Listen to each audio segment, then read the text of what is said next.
Real estate ஒழுங்குமுறை ஆணையம் தானே, அது சம்பந்தமான சட்டத்திட்டங்களை, விதிகளை, நடைமுறைகளை வெரி கிளியராக பேசுறதுக்காக என்னோட அடிஷ்னல் டைரக்டர் திரு செல்வகுமார் சார் வந்திருக்காரு. உங்களுடைய பலத்தை ஒரு கைத்தட்டலை கொடுங்க அவருக்கு. ஃபஸ்ட்டு சென்னையிலேருந்து வந்திருக்கிறார், நமக்காக தான் வந்திருக்கிறாரு. அமைதிக்காரங்க, யாரும் பேச வேண்டாம். சரியாக அவர் சொல்கிறத உள்வாங்கிட்டு உங்களுக்கு ஏதாவது கேள்வி பதில்கள் சந்தேகங்கள் இருந்தால் நீங்கள் கொஸ்டின் ஆன்சர் செக்ஷனில் கேட்கலாம். Okay, right. அகில இந்திய ரியல் எஸ்டேட் கூட்டமைப்பின் நிறுவனர் மற்றும் தலைவர் மிஸ்டர் ஹென்றி அவர்களே, மற்றும் இங்கு மேடையில் அமர்ந்திருக்கும் நிர்வாகி அவர்களுக்கும், இந்த நிகழ்ச்சிக்கு வருகை தந்திருக்கும் அனைவருக்கும் என் முதற்கண் வணக்கத்தை தெரிவித்துக் கொள்கிறேன். அதுக்கு முன்னாடி நானே இன்ட்ரொடியூஸ் பண்ணியிருக்கேன்.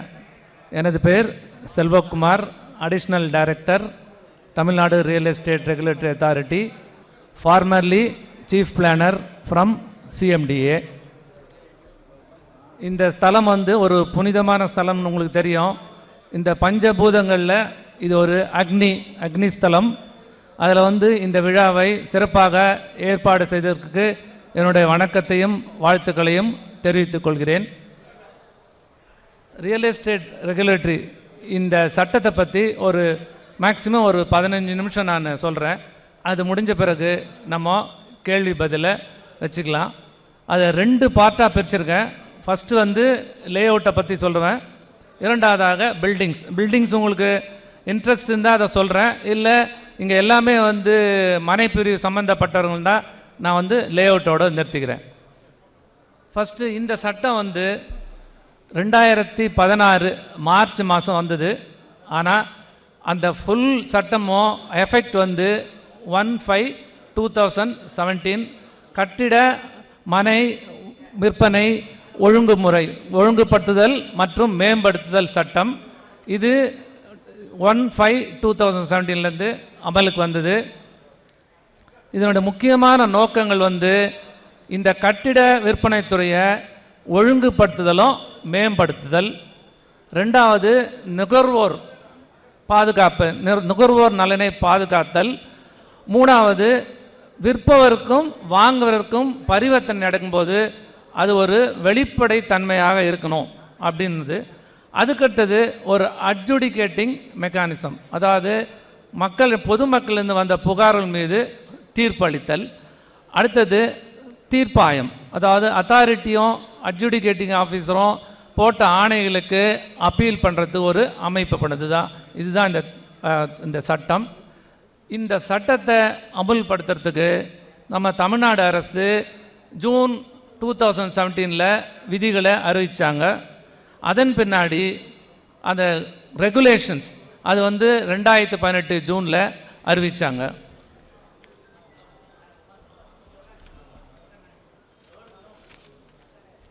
இந்த குழுமம் ஒரு பர்மனண்ட் குழுமமாக பிப்ரவரி 2019 வந்தது. இந்த குழுமத்தினுடைய constitution chairman person mister Sivadas Meena, IAS retired, former chief secretary. Then ஒரு உறுப்பினர் டாக்டர் சுப்பிரமணியம் அண்ட் இன்னொரு உறுப்பினர் மிஸ்டர் கிருஷ்ணமூர்த்தி. இது இந்த குழுமத்தினோட மேஜர் 3 வேலை registration of real estate projects, பதிவு செய்தல். ரியல் எஸ்டேட் ப்ராஜெக்ட்னா மனை, வணிக கட்டடம் மற்றும் குடியிருப்பு கட்டிடம். ரெண்டாவது, முகவர்கள், ஏஜென்ட்ஸ் நம்ம ரெஜிஸ்டர் பண்ணுறது. மூணாவது, இந்த புகார்கள் மீது தீர்ப்பளிக்கிறது. இந்த ரியல் எஸ்டேட் ப்ராஜெக்ட் இதை எப்படி பதிவு பண்ணோன்னா, ஃபஸ்ட்டு 500 சதுர மீட்டருக்கு மேல் இருக்கிற மனைப்பிரிவு. ரெண்டாவது, எல்லா வணிக கட்டடங்கள். மூன்றாவது, 500 சதுர மீட்டர் மற்றும் 8 குடியிருப்புகளுக்கு மேல் ஒரு பில்டிங் இருந்தால் அது நம்ம பதிவு செய்யணும். இந்த பதிவு if it is meant for own purpose, உங்கள் சொந்த உபயோகத்துக்கு இருந்தால் இது பண்ண வேண்டியதில்லை. ஆனால் லீஸுக்கோ இல்லது விற்கவோ முயன்றால் அது கண்டிப்பாக பதிவு செய்ய வேண்டும். ரெண்டாவது, பில்டிங்கை பொறுத்த வரைக்கும் ரீடெவலப்மெண்ட், அதாவது 8 குடியிருப்பை இடிச்சிட்டு திரும்ப எட்டி குடியிருப்பே கட்டினா அதை வந்து எங்ககிட்ட பதிவு செய்ய வேண்டிய அவசியம் கிடையாது. அதே போல் பள்ளிக்கூடங்கள், இந்த மருத்துவமனைகள் எது எந்தெந்த சொந்த உபயோகத்துக்கு வச்சுருக்கவங்க இங்கே பதிவு வேண்டிய அவசியம் கிடையாது. Only those projects which are meant for sale to public, அது மாத்திரம்தான் பதிவு செய்யணும். முக்கியமாக இந்த லேஅவுட்டை பற்றி இப்போ நான் சொல்கிறேன். இப்போ எல்லாமே வந்து மார்ச் 2024 ஆன்லைனில் வந்து நாங்கள் அறிமுகப்படுத்தியிருக்கோம். எல்லாமே ஆன்லைனில் தான் பதிவு செய்யணும். அப்படி பண்ணும்போது ஒரு செக்லிஸ்ட் வச்சுருக்கோம். அந்த செக்லிஸ்ட் பிரகாரம் எல்லா ஆவணங்களையும் நீங்கள் வந்து அப்லோட் பண்ணணும். முக்கியமாக இப்போ planning authorities, DTCPO, CMDO or local body நிறையா நிபந்தனைகள் விதிக்கிறாங்க.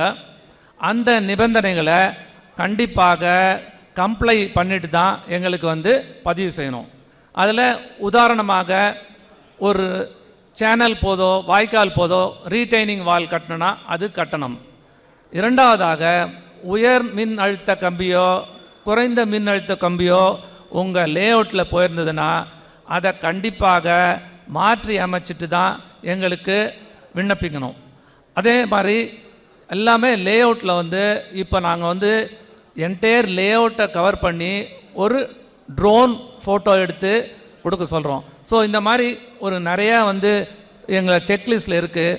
அந்த செக்லிஸ்ட் பிரகாரம் எல்லாமே அப்ளை பண்ண பிறகு எல்லா ஆவணங்களும் சரியாக இருந்தால் 30 நாட்களுக்குள்ள எங்கள் சட்ட பிரகாரம் எங்கள் அனுமதி வழங்கணும். அதற்கப்புறம் செக்ஷன் 3(1) கிளியராக நம்ம சட்டத்தில் சொல்லியிருக்கு. செக்ஷன் 3(1) விளம்பரமோ விற்கவோ புக் பண்ணவோ பண்ணணுன்னா அந்த கண்டிப்பாக இந்த குழுமத்தில் பதிவு செஞ்சுட்டு தான் அதை வந்து நீங்கள் வந்து விற்கணும். அந்த மாதிரி பிஃபோர் ரெஜிஸ்ட்ரேஷன் விற்றா அதுக்கு நாங்கள் ஒரு அபராத தொகை விதிக்கிறோம். அந்த அபராத தொகை என்னுடைய இந்த பவர் பாயிண்ட் இதில் எல்லாமே விளக்கமாக சொல்லியிருக்கிறோம். அதுக்கப்புறம் இந்த லேஅவுட் கம்ப்ளீஷன் பண்ண பிறகு எங்ககிட்ட ஒரு கம்ப்ளீஷன் ரிப்போர்ட் வந்து வாங்கிக்கணும். அதுக்கு உண்டானது வந்து ஃபோட்டோஸு, அப்புறம் ஃபார்ம் 7, அப்புறம் ஃபார்ம் 5, இது 3 கொடுத்தா நாங்கள் கம்ப்ளீஷன் ரிப்போர்ட் கொடுப்போம். இதுதான் வந்து லேஅவுட்டை பொறுத்த வரைக்கும் எங்களோட இது. இப்போ பில்டிங் உங்களுக்கு வேணும்னா பில்டிங்கை பற்றி சொல்கிறேன், இல்லை இதோட லேஅவுட்டை நிறுத்திப்போம். நீங்கள் எதாவது கேள்வி பதில் தான் கேட்கலாம்.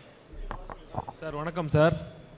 இப்போ நம்ம லாஸ்ட் வீக் கூட உங்களை வந்து நாங்கள் மீட் பண்ணிட்டு போனேன், ஞாபகம் இருக்கும் உங்களுக்கு?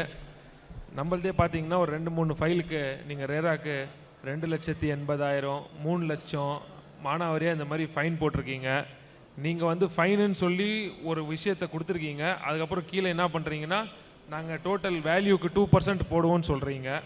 நாங்கள் வந்து ரெஜிஸ்ட்ரேஷன் பண்ணும்போது ஃபார் எக்ஸாம்பிள் இந்த இடம் சென்ட்டில் இருக்குது, ஃபிக்ஸேஷன் பண்ணுறதுக்கு டிஆருக்கு போடுறோம், ஒரு பத்திரம் இப்போ போடுறோம். அப்போ என்ன நடக்குதுன்னா டிஆர் வந்து சென்ட்டு 30,000 இருக்கிறத நேராக 750 ரூபா வைக்கிறாரு. 750 ரூபா வச்ச உடனே நீங்கள் என்ன சொல்கிறீங்க, ரேராவில் வந்து இன்றைக்கி என்ன மார்க்கெட் வேல்யூ இருக்குது போடுங்க. அப்போ நான் 1 ஏக்கர் இடம் வச்சுருக்கேன்னா 43,600 × 750 போட்டு அந்த வேல்யூ போட்டுட்டு அதுக்கப்புறம் இருக்கிற டெவலப்மெண்ட் சார்ஜ் போட்டதுக்கப்புறம் அதுக்கு நீங்கள் 2% வந்து போட்டால் அது வந்து ராங்கில்ல சார்? இந்த சட்டத்தில் பார்த்தீங்கன்னா நீங்கள் 59(1) அதில் அபராதம் தொகை பார்த்தீங்கன்னா 10% ஆஃப் தி ப்ராஜெக்ட் காஸ்ட்டு பண்ணுறதுக்கு ப்ரொவிஷன் இருக்குது. ஆனால் நாங்கள் பண்ணுறது 2% of the proportional cost of the market value estimated cost தான் பண்ணுறது தவிர, ஆனால் சட்டத்தில் 10% பண்ணலான்னு சொல்லி இருக்குது. ஆமாம் சார், 2017 உங்களுக்கு இந்த ஜியோ படி சொல்கிறீங்க இதெல்லாம் நாங்கள் அமல்படுத்திட்டோன்னு சொல்லிட்டு. அப்போ அந்த ரெகுலேஷன் அத்தாரிட்டி ரேரான்றது தூங்கிட்டு இருந்ததா? 2024 2025 வந்து திடீர்னு மக்களை வந்து இவ்வளோ பெரிய ஃபைன் போட்டு ஒரு அபராதம் விதிச்சு திடீர்னு எல்லாரையும் பயன்படுத்துகிற மாதிரி ஒரு சூழ்நிலையில் தள்ளி விட்டீங்களே. நீங்கள் முன்னாடியே வந்து இன்ஃபார்ம் பண்ணி ரெஜிஸ்ட்ரேஷன் டிபார்ட்மெண்ட்டில் லெட்டர் கொடுத்துட்டு ப்ராப்பராக ரெஜிஸ்ட்ரேஷனே பண்ணக்கூடாது, ரேரா கம்பல்சரி ஃபார்ம் C இருந்தால் மட்டும்தான் ரெஜிஸ்ட்ரேஷன் பண்ண முடியும் அப்படின்னு சொல்லி நீங்கள் சொல்லியிருந்தா இந்த ப்ராப்ளமே அரைஸ் ஆயிருக்காதுல்ல? நான் அதை சொல்கிறேன். ஏற்கனவே என்னோட பவர் பாயிண்ட் ப்ரெசன்டேஷனில் இருக்குது. 2020 ஆண்டு when மிஸ்டர் சண்முகம் சீஃப் செக்ரட்டரியாக இருக்கும்போது அப்போ ஒரு சர்க்குலேஷன் எல்லா ஐஜி ரெஜிஸ்ட்ரேஷனும் சப் ரெஜிஸ்ட்ராருக்கும் இஷ்யூ பண்ணியிருக்காங்க. அது பிரகாரம் டிஎன் ரேரா ரெஜிஸ்ட்ரேஷன் இல்லாமல் பதிவு பண்ணக்கூடாதுன்னு எல்லாருக்கும் தெரியும், பொதுமக்களுக்கும் தெரியும், ப்ரொமோட்டருக்கும் தெரியும். அந்த மாதிரி இருக்கும்போது எங்களுக்கு தெரியாது சொல்கிறத அது கண்டிப்பாக ஒத்துக்க முடியாது. அனதர் திங், அபராதம். அதாவது அபராதம்ன்றதுங்க லெவல் பிளேயிங் ஃபீல்டுன்னு நீங்கள் கேள்விப்பட்டிருப்பீங்க. சமநிலை விளையாட்டு களம். அதாவது ஒருத்தர் வந்து கரெக்டாக ஒருத்தர் கட்டுறாரு, அவர் வந்து ரெஜிஸ்ட்ரேஷன் பண்ணிவிட்டு அவர் விற்கிறாரு. இந்த பக்கம் ஒருத்தர் வந்து ரெஜிஸ்ட்ரேஷன் பண்ணாமல் விற்கிறாரு. அப்புறம் இவங்களுக்கும் அவங்களுக்கும் என்ன வித்தியாசம்? கண்டிப்பாக தவறு செய்தவர்களை அபராதம் விதிக்கிறதுக்கு அரசில் வந்து நம்ம ப்ரொவிஷன் இருக்குது. அதனால தான் நாங்கள் பண்ணுறத தவிர இது வந்து திடீர்னு கொண்டாந்ததில் 2020 இந்த அபராத தொகை விதிக்கிறது நாங்கள் பண்ணிகிட்ருக்கோம். அனைவருக்கும் வணக்கம். இப்போ வந்து இந்த ரேராவில் வந்து இந்த 30 நாள்ன்றது வந்து இப்போ ஒரு புதுசாக ஒரு டைம் ஃப்ரேம் கொண்டு வந்திருக்கீங்க. நாங்கள் ஏற்கனவே டிடிசிபி வாங்கி அதை ரொம்ப ஒரு நாளாகி அது பத்திரப்பதிவு பண்ணி மறுபடியும் நீங்கள் அதை 30 நாளை கொஞ்சம் குறைச்சி பண்ணால் ரொம்ப நல்லாயிருக்கும். அதை நீங்கள் கேட்குற நிபந்தனை நாங்கள் பண்ணிட்டு தான் நாங்கள் வந்து அப்ளை பண்ண போகிறோம். அப்புறம் நீங்கள் அந்த 30 நாள் டைம் ஃப்ரேம்ன்றது கொஞ்சம் கம்மி பண்ணால் கொஞ்சம் நல்லாயிருக்கும். ட்ரோனில் கேட்குறீங்க, இபி லைன் இருக்கக்கூடாது, செவுறு கட்டணும், எல்லாமே நாங்கள் பண்ணிடுறோம். அதுக்கப்புறம் அந்த 30 நாளை கொஞ்சம் குறைச்சிங்கன்னா எங்கள் ரியல் எஸ்டேட் நண்பர்கள்லாம் கொஞ்சம் அதனால் கொஞ்சம் பாதிக்கப்படுறாங்க. கொஞ்சம் டைம் ஃப்ரேமை குறைக்கலாம்னு நினைக்கிறோம். இல்லை, இந்த 30 நாள் வந்து இது தமிழ்நாடு சட்டம் கிடையாது. இந்த சட்டம் உங்களுக்கெல்லாம் தெரியும், பாராளுமன்றத்தால் ஏற்கப்பட்ட சட்டம். அந்த செக்ஷன் 5ல் 30 நாள் கொடுத்துருக்கு. மினிமம் 30 நாள் நாங்கள் அதுக்குள்ளே கண்டிப்பாக பண்ணுறோம். சம்டைம்ஸ் அது டிலே ஆச்சுன்னா பிகாஸ் கரெக்டான ஆவணங்கள் வர்றதால பண்ண முடியல. ஆனால் இந்த 30 நாளை நம்மளால் குறைக்க முடியாது. இது ஏன்னா பாராளுமன்றத்தால் ஏற்றப்பட்ட சட்டம் இது. சார், நீங்கள் சொன்ன 5 கிராண்ட் ஆஃப் ரெஜிஸ்ட்ரேஷன் அதில் உட்பிரிவு 2ல் வந்து 30 நாளைக்குள்ள வந்து நீங்கள் ரிஜிஸ்ட்ரேஷன் கொடுக்கலைன்னா டீம் டு அப்ரூவல்னு இருக்குது. அப்போ டீம் டு அப்ரூவல் நீங்கள் ஆட்டோமேட்டிக்காக ஒரு சாஃப்ட்வேரில் நீங்கள் இது பண்ணிட்டீங்கன்னா எங்களுக்கு ஈஸியாக இருக்கும்ல. நீங்கள் கொடுக்காட்டி இப்போ நாங்கள் வந்து அது டீம் டு அப்ரூவல் போட்டு பஞ்சிடுவோம்ல. நீங்கள் வந்து எல்லா ஆவணமும் கரெக்டாக எங்களுக்கு வந்து அப்லோட் பண்ணியிருந்தா கண்டிப்பாக 30 நாளில் கண்டிப்பாக கொடுப்போம். இல்லை சார், நான் என்ன அனுபவத்தில் நான் பண்ணிக்கிட்டு இருக்கிறேன். 30 நாள் தாண்டியும் இருக்குது. 1.5 மாதம் 2 மாதம் வரைக்கும் இருக்குது. குறிப்பு இல்லை, 2 மாதம் வரைக்கும் நீங்கள் குறிய போடாமல் வச்சுட்டு உங்களை வெப்சைட் வச்சுட்டு இருக்கிறீங்க. குறி நாங்கள் போட்டாலுமே திரும்ப அதை சரியானங்கிறது பார்த்து கொடுக்கும். அது லேட் ஆகுது, ரொம்ப தாமதமாகுது. அதான் அந்த ஆவணம் நான் கேட்ட கொரியை நீங்கள் வந்து கரெக்டாக கம்ப்ளைண்ட் பண்ணிங்கன்னா கண்டிப்பாக 30 நாளில் கொடுக்குறோம். இல்லை தாண்டி போகுது. அதை கொஞ்சம் நேரத்தை குறைக்க பாருங்க. இல்லை சட்டம் வந்து டீம் டு அப்ரூவல் இருக்கும்போது அதை நீங்கள் நடைமுறைப்படுத்தலாமே. கரெக்டாக இருந்ததுன்னா 10 நாளில் 15 நாளில் கூட நாங்கள் கொடுத்துருக்கோம். 30 நாள் வந்து மேக்ஸிமம் டைம் தான் கொடுத்துருக்க தவிர டசன் மீன் நாங்கள் 30 நாளுக்கு தான் கொடுப்போம் கிடையாது. 10 நாளில் 15 நாளில் கூட நிறைய நாங்கள் வந்து அப்ரூவல் கொடுத்துருக்கோம். நீங்களே பார்த்துக்கலாம். சரி, இன்னொரு சந்தேகம். அப்போ அந்த லேஅவுட்டுக்கு வந்துட்டு கம்ப்ளீஷன் முடிவுறு சான்றிதழ் குறித்து சொல்கிறீங்க. கம்ப்ளீஷன் சர்டிஃபிகேட் கம்ப்ளீஷன் சர்டிஃபிகேட் சொன்னீங்க. அப்போ அது குறித்து இதில் வெப்சைட்டில் எதுவும் இல்லையா சார்? கம்ப்ளீஷன் சர்டிஃபிகேட் கிடையாது.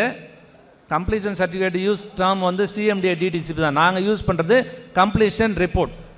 நீங்கள் வந்து எல்லா டெவலப்மெண்ட்டும் முடிச்சுட்டு அந்த ஃபார்ம் 5 வந்து architect engineer certificate plus site photos கொடுத்துட்டா நாங்கள் அது ஒரு கம்ப்ளீஷன் ரிப்போர்ட் கொடுத்து பேங்க்குக்கு அந்த காப்பி அனுப்பிச்சிட்டுனா நீங்கள் ஏதாவது பணம் இருந்தால் அதை வந்து ரிலீஸ் பண்ணிக்கலாம். அதுதான் completion report. It's not completion certificate. சரி, ஓகே சார். சார், இந்த ரேரா அப்ளை பண்ணுறதுல சீனியாரிட்டின்னு ஒன்று உண்டா சார்? சீனியாரிட்டின்னு ஒன்று உண்டா? இப்போ யார் கேட்டாலும் என்னன்னாங்க, சீனியாரிட்டியில் உங்களுக்கு பின்னாடி இருக்குது, உங்களுக்கு இருக்கிறது முன்னாடி முடிஞ்சால் தான் உங்களுக்கு வரும், ரேரா அப்ளை ஆகும், அந்த மாதிரி எதனா இருக்கா சார்? சீனியாரிட்டின்னு எதனா ஒரு வார்த்தை இருக்கா? என்ன வார்த்தைங்க? சீனியாரிட்டி. அப்படி இல்லை, சீனியாரிட்டி கண்டிப்பாக இருக்குதுங்க. கண்டிப்பாக சீனியாரிட்டி இருக்குது. ஆவணங்கள் எல்லாம் கரெக்டாக வந்ததுன்னா முதல்ல கரெக்டாக இருந்ததுன்னா ஃபஸ்ட்டு அப்ரூவ் பண்ணிவிடும். சீனியாரிட்டி பிரகாரம் தான் நாங்கள் பண்ணுறோம். ஏன்னா இது எல்லாமே ஆன்லைனில் வர்றதை தவிர அதில் நாங்கள் ஒன்றும் பண்ண முடியாது. இது